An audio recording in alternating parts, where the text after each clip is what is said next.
La iglesia de la mártir Paraskeva en Rudare, cerca de Leskovac, es el templo más viejo de esa región.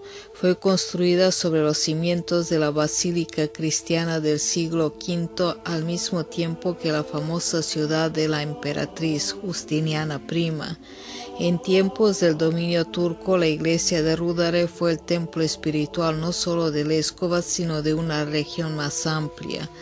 También hoy en este complejo se mantienen diferentes manifestaciones a las que acude un gran número de personas.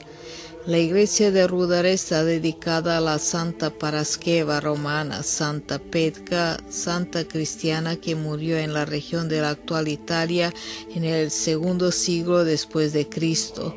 Su culto es muy respetado en Serbia. El actual aspecto de la iglesia de Rudare data del año 1799, cuando fue renovada.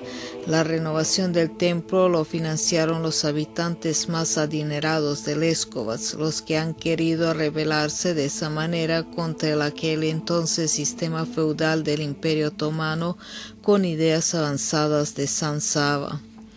Se cree que en las laderas al sur de Leskovac existía en tiempos del emperador Justiniano un importante poblado cristiano y que esta iglesia formaba parte del mismo. Con la llegada de los eslavos a fines del siglo VI o comienzos del VII, este poblado fue destruido, incluyendo la iglesia. Con la conversión al cristianismo, los eslavos empezaron a renovar los templos y se supone que también fue renovada la iglesia de Rudare en época de la dinastía de los Nemanjić, dijo el presbítero Miroslav Jovanović, autor de la monografía sobre esta iglesia y otrora párroco de la aldea Rudare. La diáspora griega que vivía en esta región era en esos tiempos muy poderosa, y los obispos que vivían en Niš con frecuencia venían a Leskovac exclusivamente para visitar el complejo de la iglesia de Rudare. En la iglesia se oficiaba en idioma griego y eslavo hasta fines del siglo XIX, pero a partir de entonces prevaleció el eslavo porque los griegos empezaron a asimilarse en el medio serbio. Los iconos de la iglesia sufrieron mayores deterioros, en primer lugar por la humedad. El viejo iconostasio fue renovado a comienzos del siglo XX. También se reemplazaron los iconos viejos por otros nuevos. Los iconos los pintó el conocido artista de esa época, George Zogravsky. Quizás más importantes que el iconostasio son los frescos de la iglesia. En algunos aparece el arcángel Rafael y San Pacomio. Debajo de esta capa de frescos, los que fueron hechos el año 1815, se encuentra otra capa de frescos más viejos, quizás del periodo de los Nemanjić, o todavía más viejos.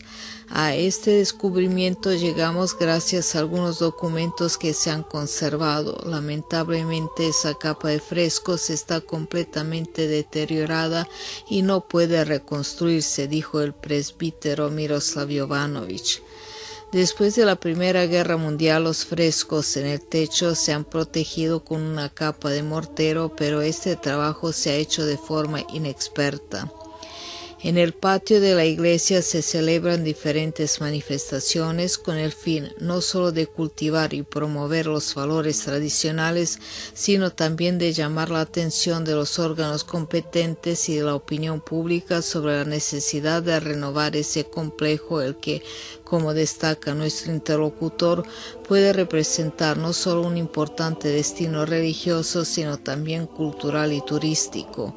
En él se organizan numerosas manifestaciones como la gran fiesta de Santa Petka el 8 de agosto o la competición de educación religiosa. El día del Santo Vidente aquí se organiza una fiesta popular. Para esa ocasión se preparan comidas viejas serbias, se organizan exposiciones artesanales, así como programas culturales y artísticos en los que participan conocidos actores y conjuntos y vocales que se dedican a la música étnica.